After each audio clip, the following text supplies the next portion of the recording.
I work at a fast food restaurant and it's mostly chaos. A couple of years ago I was working and we had this manager named Tom. Tom, to put it bluntly, was an asshole and also loved to play small practical jokes on coworkers. This is important to the story. We were in the middle of a lunch rush and I was taking a counter order. The woman had ordered like $42 in food and I needed her to sign the receipt. I approached Tom and asked to use his pen. The pen was well made, encased with a heavy smooth silver metal. He reluctantly handed it over to me, stressing the plea not to lose it because it was a fairly expensive pen. I promised and the lady signed the receipt. While she was doing so, I went ahead and began my next order. From my peripheral vision, I can see the lady set the pen down on top of the receipt. I finished the order and walked over to grab the pen, and now before I continue, you should know the positions of people. The store as a whole is pretty small. Tom was up front with me, but he was in the corner cashing out customers in the drive-thru.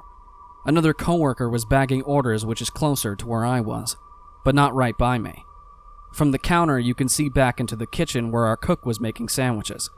To the right, past the kitchen, was the broiler and sink. To the left was the cooler entrance, the garage, the dry storage, and the office, practically on top of each other. The office is no bigger than a coat closet and is not separated by a door or divider of any sort. Okay, back to the pen. So when I went to grab the pen off of the receipt, it wasn't there. I even looked down to see if I had just not been coordinated enough to grab it, but no, nothing. My first thought was that maybe the customer had come back up to use the pen and had accidentally taken it with her. So I went over to where the customer was sitting and politely asked if she had grabbed the pen and accidentally placed it in her purse or pocket. Once more, Tom is an asshole and I really didn't want to have to deal with his wrath if the pen that I had promised to not lose went missing. The lady smiled and pointed to the receipt and said that she placed it on top of it. This corresponded with my own memory. The next thought was that maybe somebody had picked the pen up off the counter, and I just hadn't noticed. Boldly and of course somewhat desperately, I addressed the crowd of customers and asked if they had removed the pen from the counter. Nobody came forward. My last-ditch effort to explain where the pen had gone was back down to Tom. I assumed he must have just picked it up off the counter in order to prevent the pen from being lost. My bold demeanor went quite timid as I approached and softly asked if he had grabbed the pen. Irritation flitted his eyes, giving me my answer before he spoke. "I've been over here this whole time. Why would I come take the pen off the counter?" I looked down at my feet, ashamed and confused. I explained what happened and how I couldn't find the pen. I swore I'd buy him another one to replace it. He thankfully accepted this and we finished the rush. When the customers had parted, we took that moment to scour the store for the pen. If Tom was playing a joke, I didn't think he'd go as far as wasting his smoke break to search for a pen. We looked on the floor by the counter on both sides. We looked on all the surfaces. He even reached in his pocket to see if he had picked it up absent-mindedly. Nothing. We even searched the back of the store, which wouldn't have made sense since nobody but the cook was back there and had never came up front. Of course, we didn't find the pen and assumed it was stolen. The rest of the day passed, and throughout the day we'd look for it, checking and rechecking. But by the end of the day, I resigned to the fact I had broken my promise and lost it. I was pretty upset with myself and promised to get him another one. I had him write down the brand and such. It was about a $25 pen. I went home and forgot about the issue until the next day when I arrived at work. I hadn't bought the pen yet, as I'd have to wait till payday before I could afford it. As soon as I stepped through the double doors, Tom approached me from behind the counter, his face pale.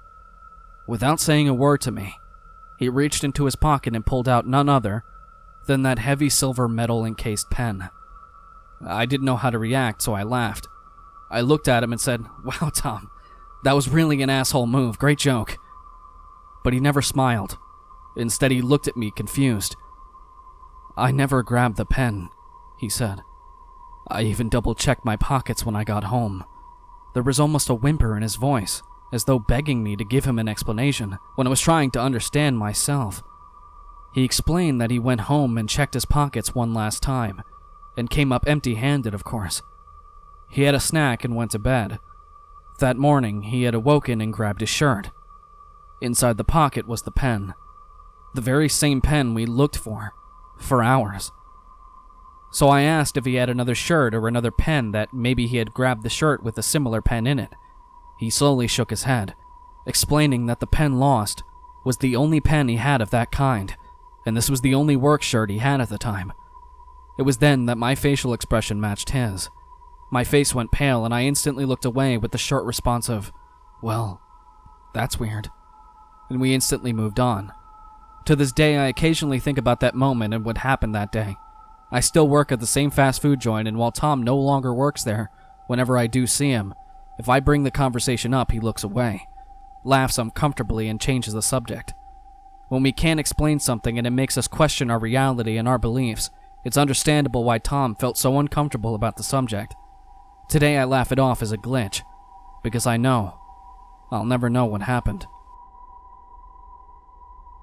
So after having some downtime for a while due to COVID-19, I had been doing multiple small renovations and updates around my house.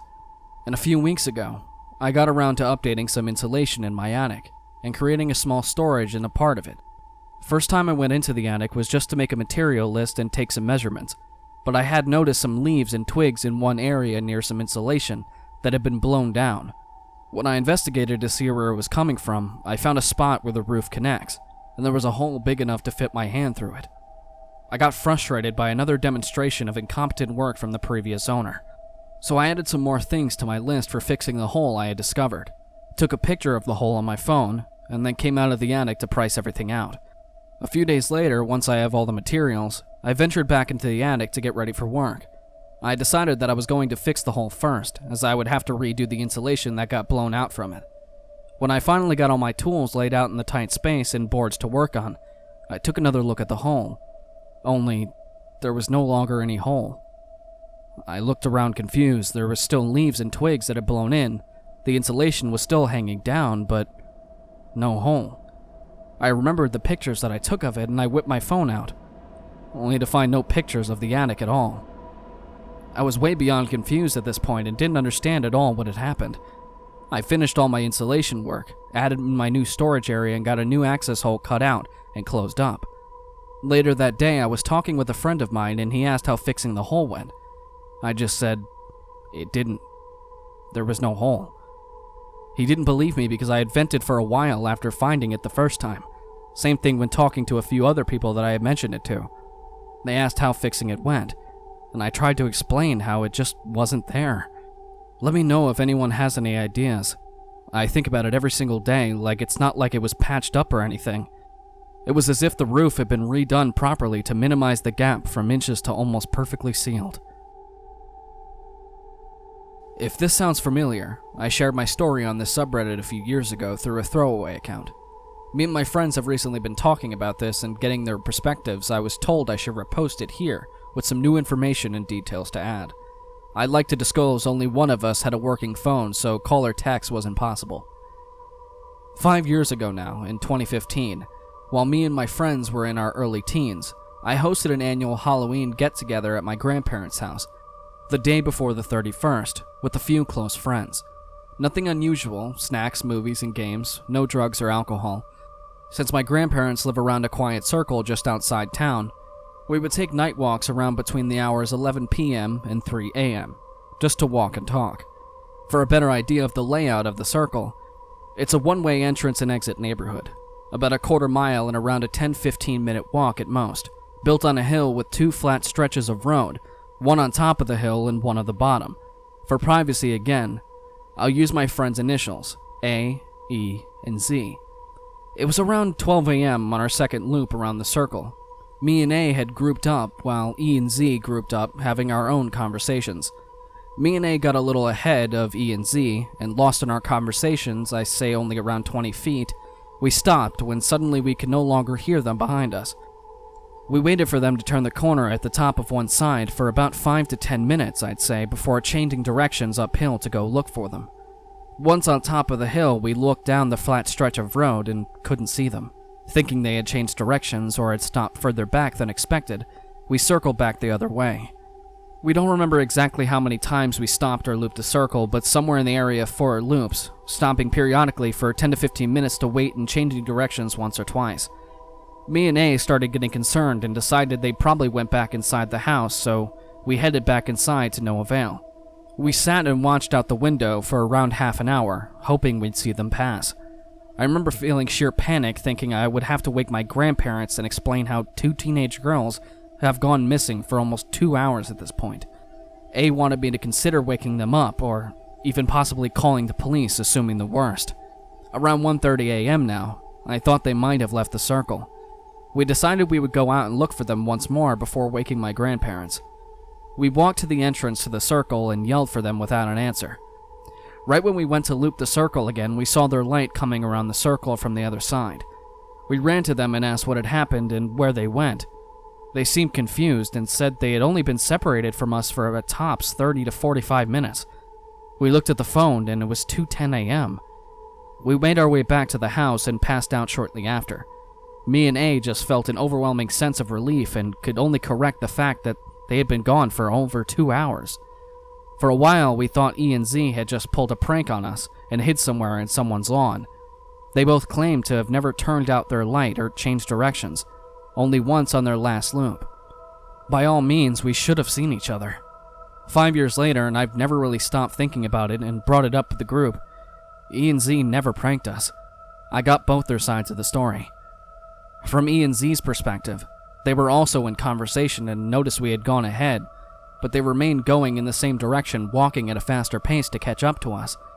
They did not stop or change directions. They circled in the same direction for 3 loops and then stopped and checked inside the house before waiting in front of the house for us. From what they said was around 10 minutes. They decided to jog back around the circle once more before finding us.